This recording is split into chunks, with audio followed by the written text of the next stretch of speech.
आज का ये जो प्रसंग है, पत्रिका में सब वैष्णव ने पढ़ा होगा, माला पैरामनी का प्रसंग। माला पैरामनी पुष्टि मार्ग के अंदर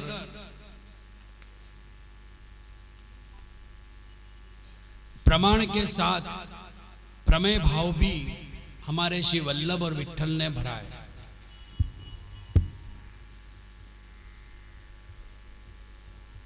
कुछ मनोरथ, कुछ प्रसंग ऐसे पुष्टि मार्ग में हैं जो श्री महाप्रभु जी और श्री गोसाई जी के समय में नहीं था, जो बाद में आया। जैसे सेवा में कुछ फेरफार हुए, वल्लभ की आज्ञा हो जाए बालकों की, क्यों हुई? क्योंकि वहां के प्रेरणा देने वाले श्री ठाकुर जी, ठाकुर जी की इच्छा है कि कुछ फेरफार हो।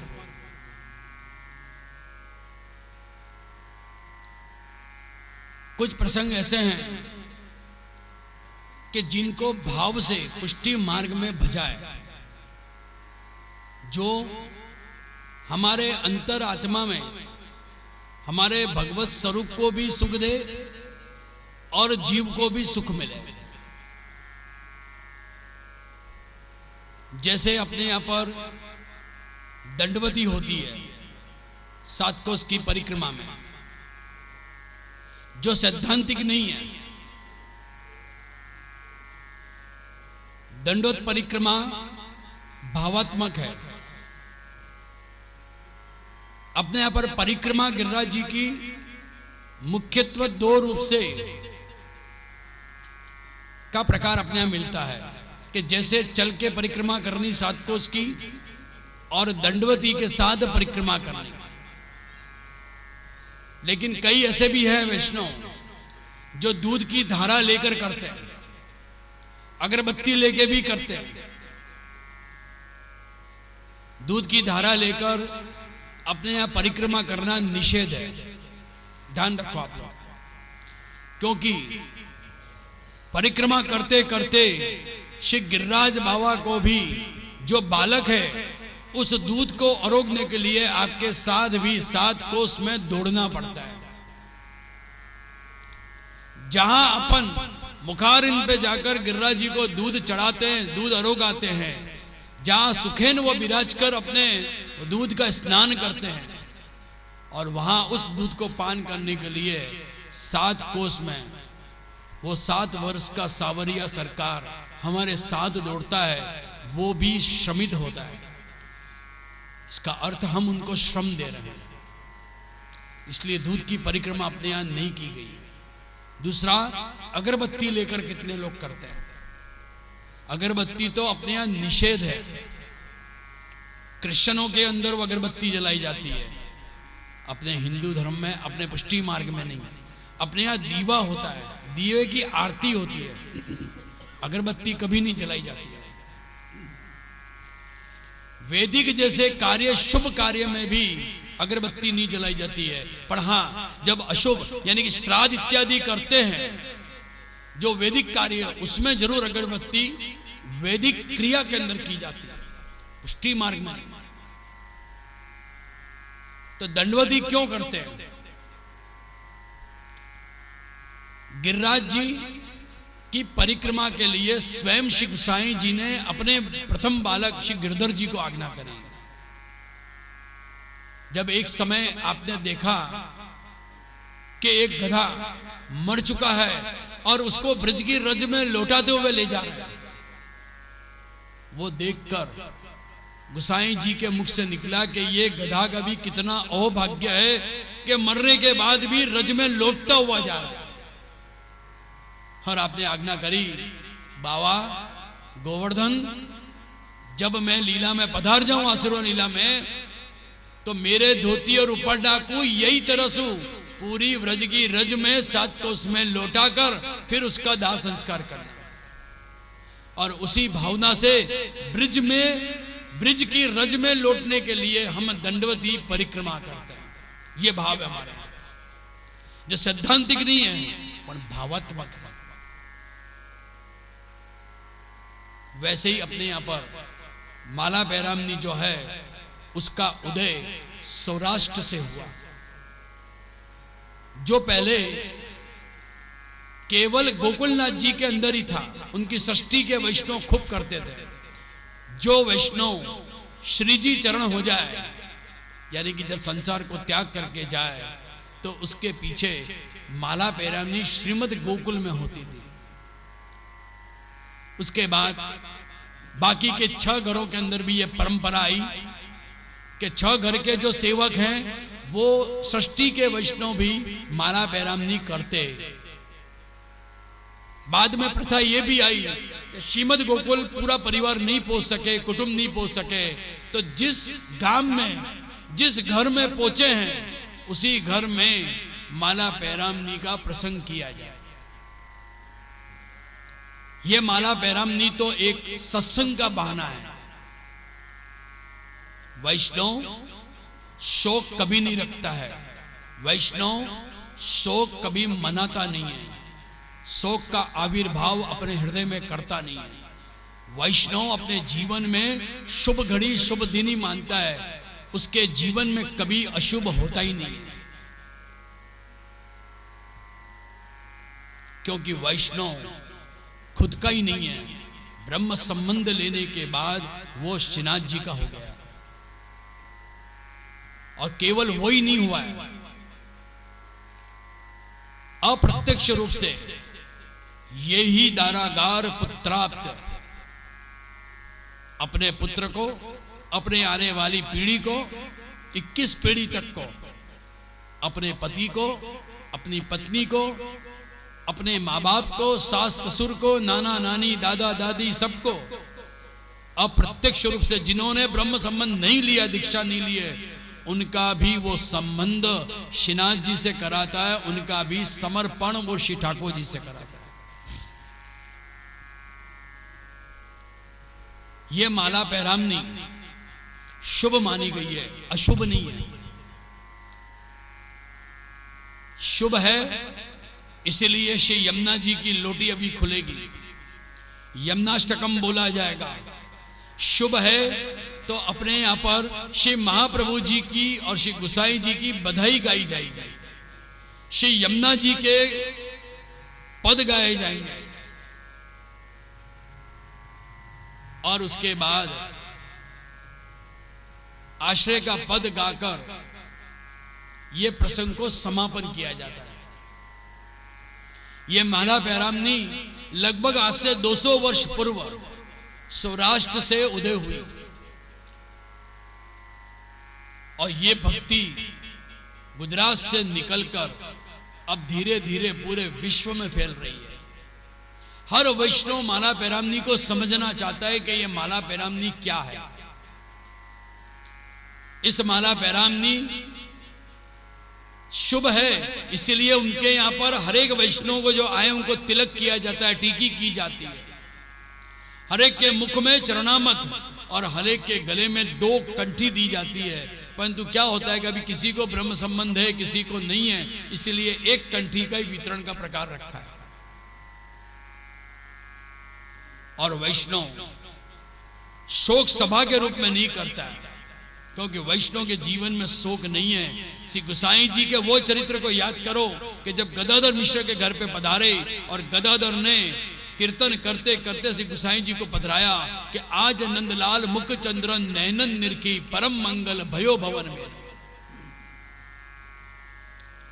उस दिन से एक प्रथा पड़ी, कोई भी वैष्णव के घर पर इस प्रकार की अशुभ घटना बन जाए तो वैष्णव दुख प्रकट करने कभी नहीं जाएगा, क्योंकि हर एक का संबंध कंठी का है, अष्टाक्षर मंत्र का है, गद्य मंत्र का संबंध है, जैसी कृष्ण का संबंध है।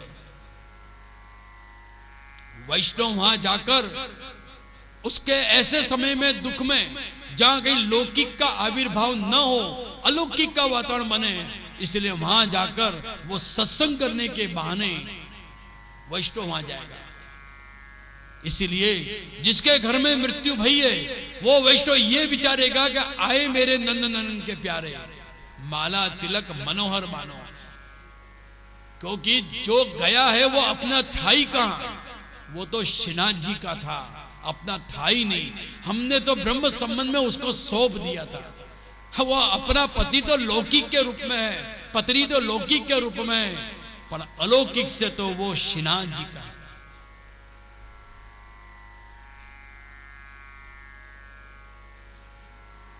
तो तिलक करे तो एक अनुराग के भाव से, एक वैष्णव का दूसरे वैष्णव का द्वेष का संबंध नहीं होता है, एक अनुराग और प्रेम का संबंध होता है। इसलिए अपने यहां पर लाल तिलक किया जाता है। दो कंठी इसलिए, कंठी का संबंध इसलिए, कंठी इसलिए पहनाई जाएगी क्योंकि कंठी से उसका तुलसी का संबंध है। अपने सारे दोषों से निवृत्त होकर उस तुलसी के माध्यम से हम उस वैष्णव में जुड़ते हैं और वो वैष्णव हमें स्वीकारता है। और जब वैष्णव स्वीकारता है तब ठाकुर जी भी सहजता से उसका स्वीकार कर लेते हैं। चरणा मत दे तो मुख शुद्धि होवे, तो वो जैसी कृष्ण बोले।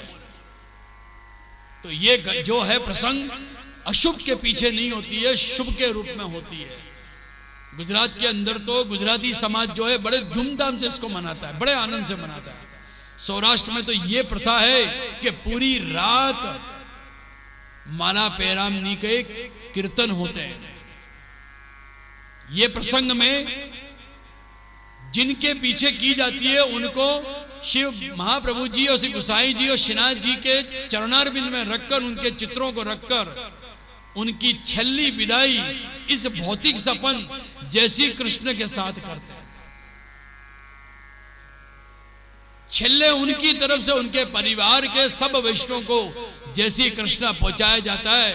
3 बार उनका नाम का उच्चारण करके जैसी कृष्ण बोला जाता है और सारे वैष्णव उसका संबोधन करते हैं कि जय श्री कृष्ण, जय श्री कृष्ण, जय श्री कृष्ण। और यहां उस व्यक्ति जिसके पीछे, जिस वैष्णव के पीछे अपन ने छल्ली माला पैरामनी रखी है, वो अंतिम विदाई इस भौतिक रूप से उसकी यहाँ पर एक वैष्णव तरीके हो जाती है।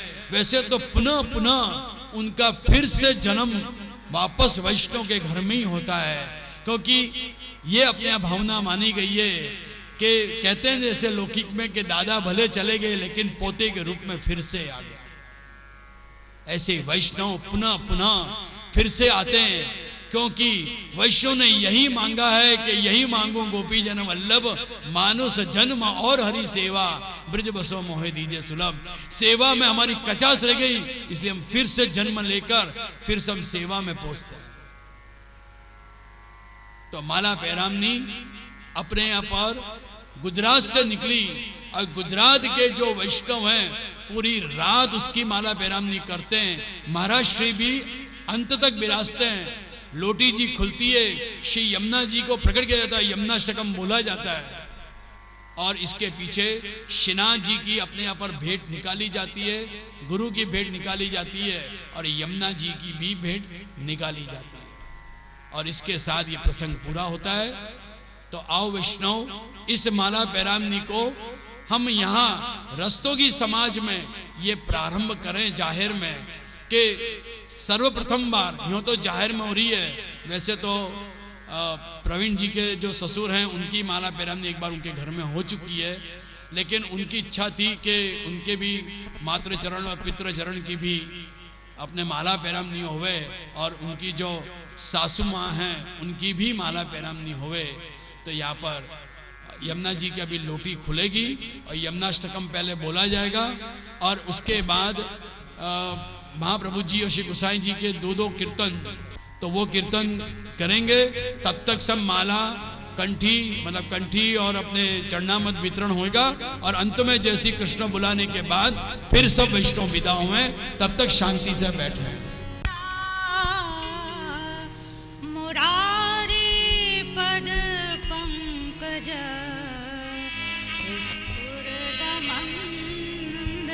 रेणुत्कटां तटस्थ नवकानन प्रकट मोद पुष्पा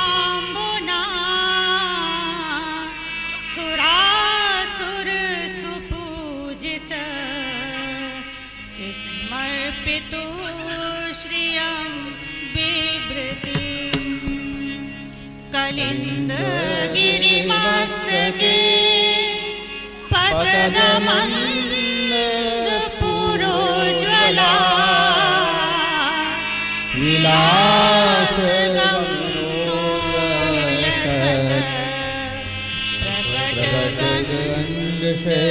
शैलोन्नता सघोष गतिरन्तुरा समधिरूढगोलोत्तमा मुकुन्दरतिवर्धनी जयति पद्मवन्धो सुता भुवं भुवन पावनी मणिगतामनेकस्वरे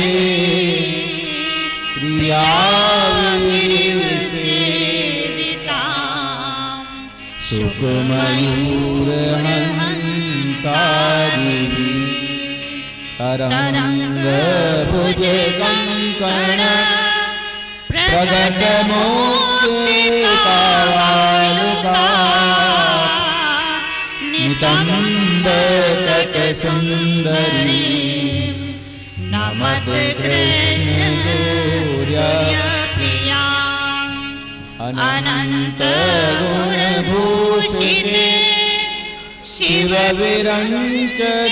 शिवविरञ्चदेवस्तुते घनाघननिधे सदा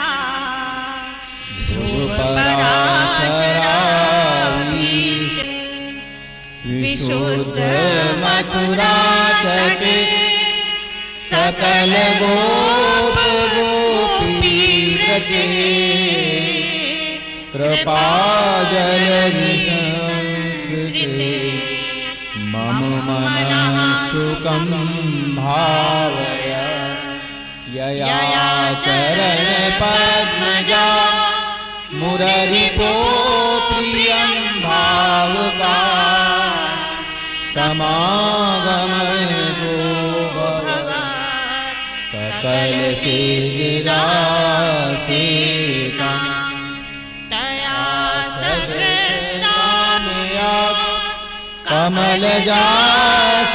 कमलजासपत्नीमया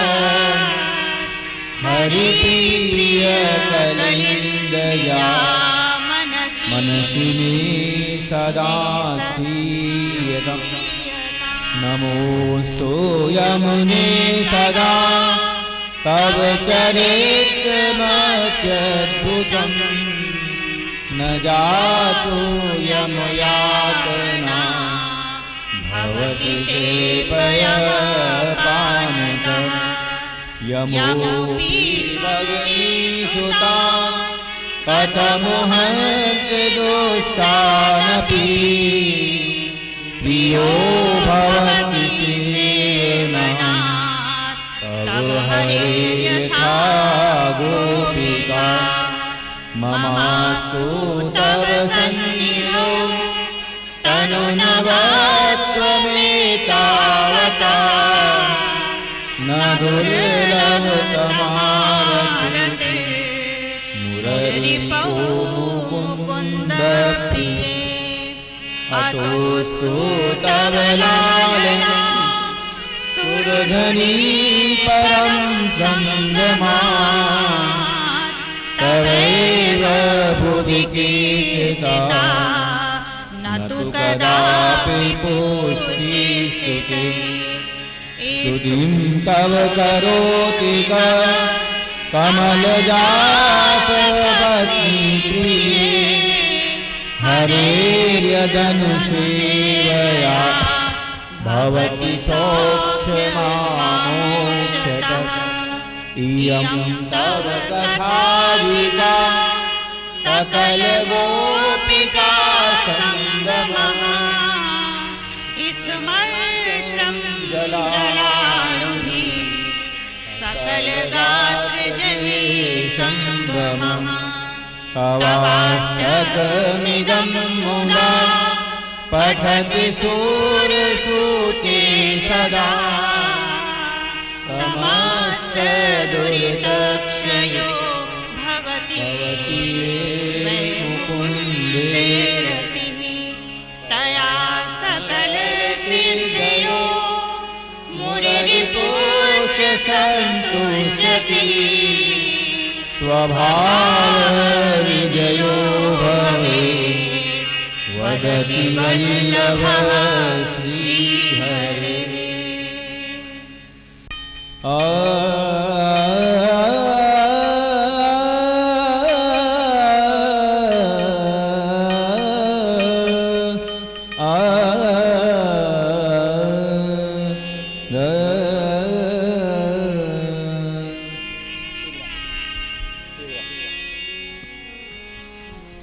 वल्लभ रूप सुरंगे श्रीमद् वल्लभ रूप सुरंगे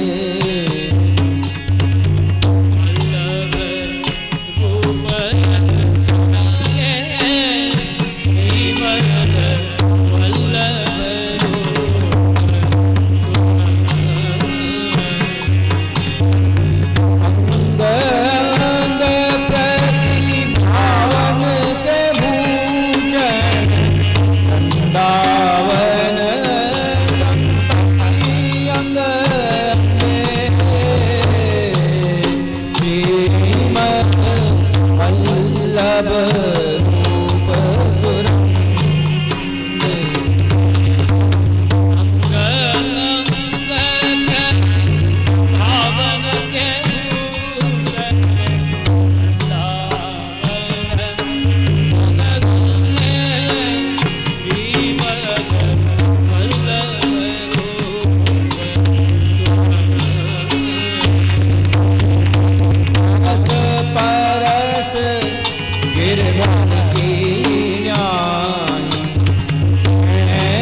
वरनो कहाँ बनाई श्री वल्लभ वरनो कहाँ बनाई वरनो कहाँ बनाई श्री वल्लभ वरनो कहाँ बनाई जाके रोम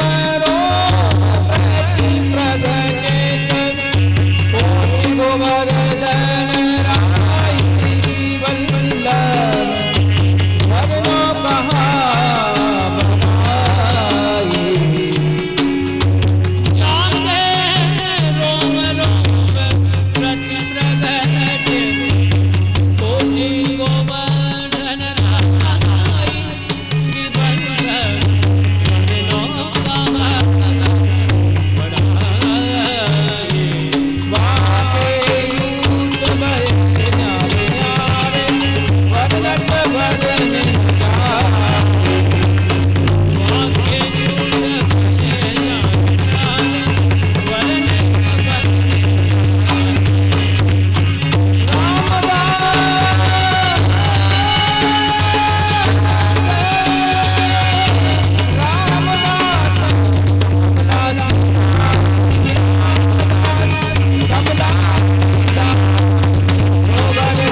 बार जय श्री कृष्ण बुलवाएंगे, आप भी उसका प्रत्युत्तर जय श्री कृष्ण से दोगे।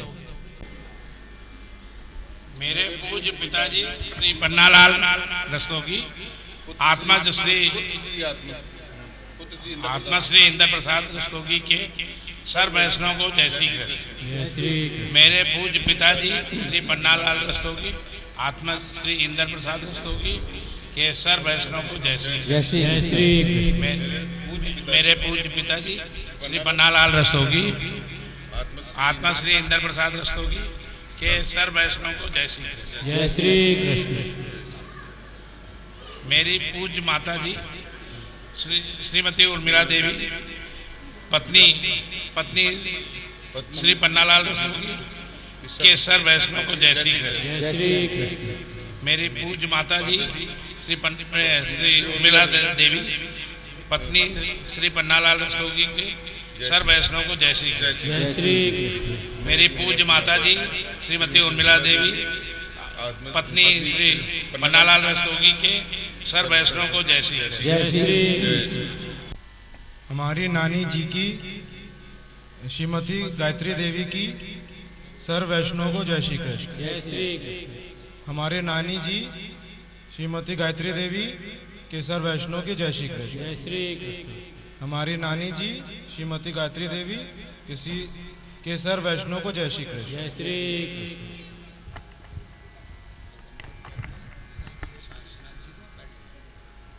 मेरे पूज्य पिताजी श्री अजय कुमार रस्तोगी के सब वैष्णव को जय श्री कृष्ण। जय श्री कृष्ण। मेरे पूज्य पिताजी श्री अजय कुमार रस्तोगी की सर्व वैष्णव को जय श्री कृष्ण। मेरे पूज्य पिताजी श्री अजय कुमार रस्तोगी की सर्व वैष्णव को जय श्री कृष्ण।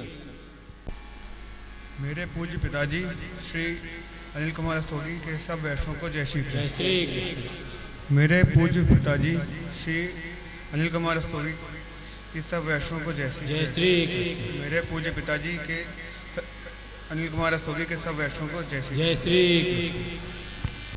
परम कृपाल श्री वल्लभ नंदन, करत कृपा निज जगमान।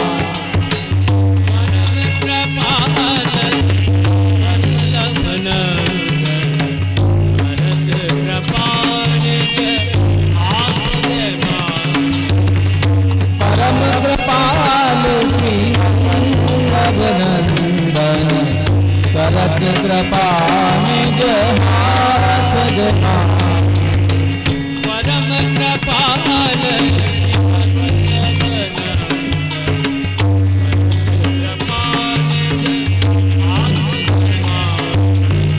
परम उदार जन शरण अनुसरण, जन शरण अनुसरण, पट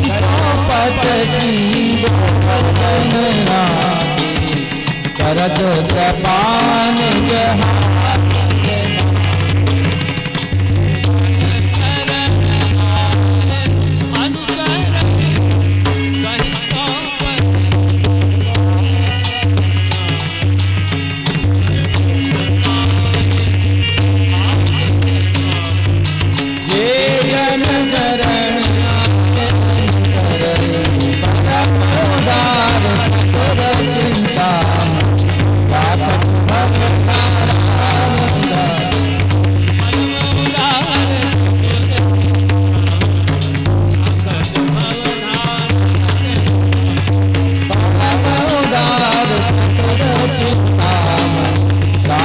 भवदारा